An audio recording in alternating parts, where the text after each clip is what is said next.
Wednesday, September 20th, 2023, you are listening to the Daly Dose Sports Podcast, and I am your host, Clint Daly, coming to you from the Mile High City here in Denver, Colorado, and we are back for another week of talking sports with a dose of common sense. Hey, happy Wednesday to you. I hope your week is going well. I hope that you, your family, your friends, everyone in your world is staying strong and staying healthy right now. And of course, the big news in my neck of the woods is, of course, that Rocky Mountain College Football Showdown that took place this last weekend in Boulder, Colorado, just up the road from myself.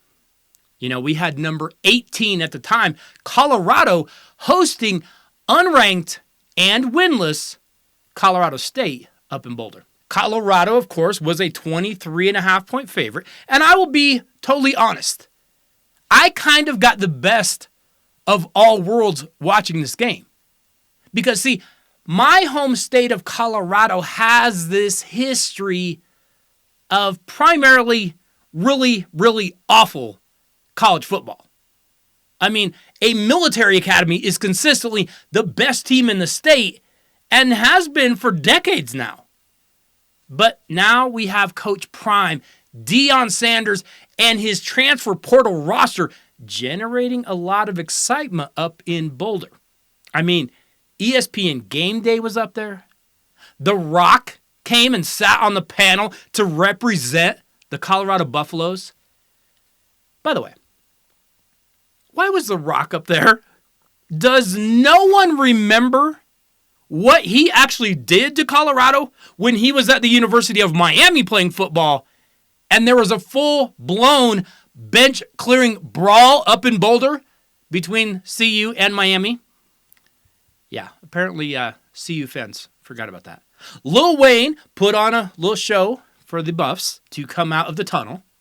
Boulder was absolutely buzzing all weekend. And not just from all the weed for a change. A little bit different. This was for football. You had Colorado, prior to the game, talking all kinds of trash, wearing their sunglasses, saying how CSU couldn't hang with them. We have video of that on the field, talking about how Colorado State couldn't hang with them. Teams are pushing back and forth before the game ever began. You had Colorado State starting a freshman at quarterback for the first time in his career. They benched the veteran. They brought in the new kid into a game that has national implications. Everyone is watching. Hey, kid, welcome to the show. And then we kicked off, and then we got about 3.5 hours of pure entertainment. Hey, give them credit. Colorado State was not intimidated. They came out and they gave Colorado all that they wanted. And I will say this. Their head coach, Jay Norvell, he clearly told them to go out and be physical with Colorado. To their own detriment, I might add. Because my assumption is that Jay Norvell said, go out and be physical. I mean, be physical, what was it Bobby Bowden said? To the echo of the whistle? I feel like he kind of told them that. And as kids are wont to do, they did that and then some. Even to the point of being illegal. Even to the point of maybe costing themselves the win because of hitting late, because of personal fouls. Far too many penalties. Now, on both sides, but predominantly against Colorado State. We definitely saw some over-exuberance by the Rams against CU. But then it was kind of interesting to watch, too.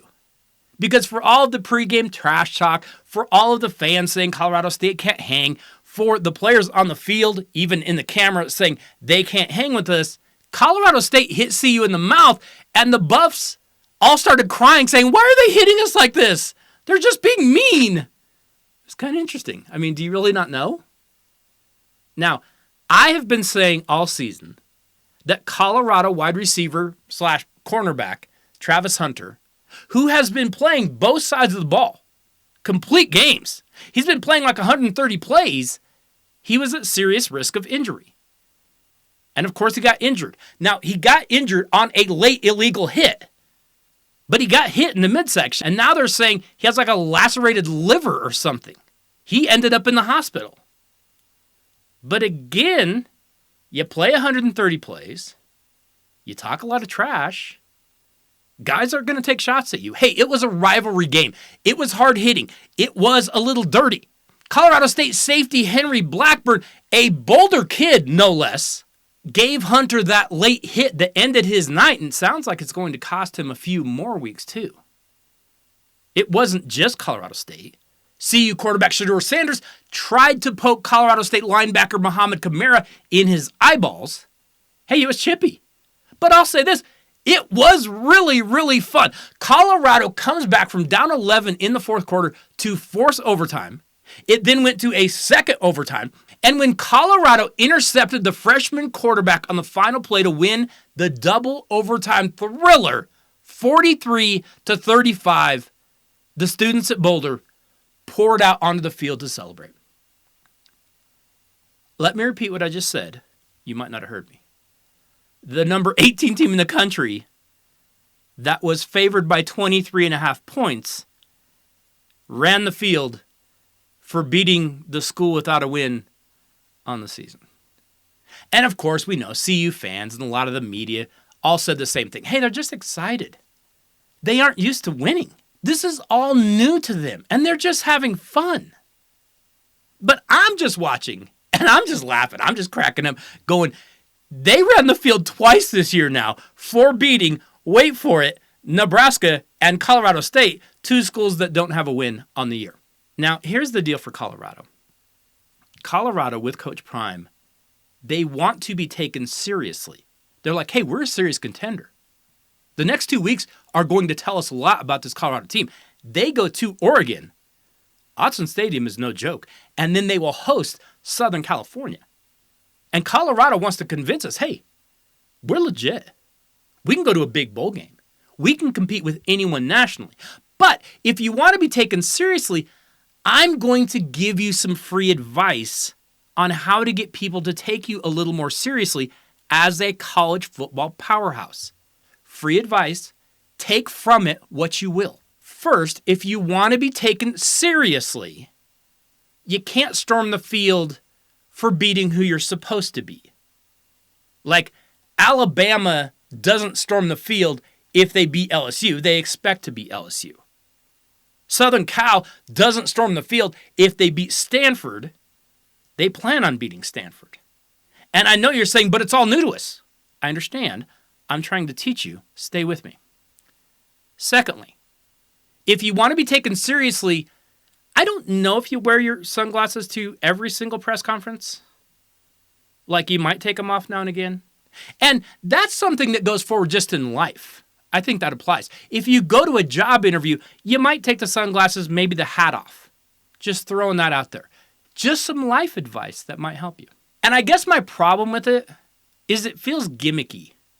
It feels like you have props, and it feels kind of corny. If you would like to be taken seriously, you probably don't trash talk unranked teams. Colorado's doing a lot of trash talking. They're talking a lot at Nebraska. They're talking a lot against Colorado State. Are you going to talk against Oregon? I want to see if you're out at midfield showing the wrist, because I don't know if you want to do that. But I don't know that you should be trash talking unranked teams. I mean, if you play a JV, you expect to beat them. I don't know that you trash talk them. If you would like to be taken seriously as a college football program, University of Colorado, you probably shouldn't have like a 19-inch Zenith TV as your stadium scoreboard. We saw the pictures of you storming the field, and up in the corner, we see Michael Scott's flat screen. Yeah, that's not embarrassing at all. Finally, Colorado, if you want to be taken seriously on a national level, you don't have The Rock, a University of Miami guy, be your rep on a national college football show. That's not what you do. Why would you go get someone else from a different school? We know where The Rock went to school. He went to Miami. He came to see you, and he kicked your butt when he was there. So why would you have him back? It makes no sense to me.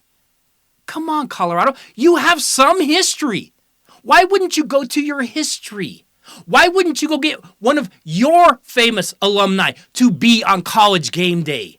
You have some people that went on and did some things. You have some people that up at Colorado did some things. Go get one of them to be on the show. I mean, Eric Bieniemy, he's done pretty well for himself. Why wouldn't you get him?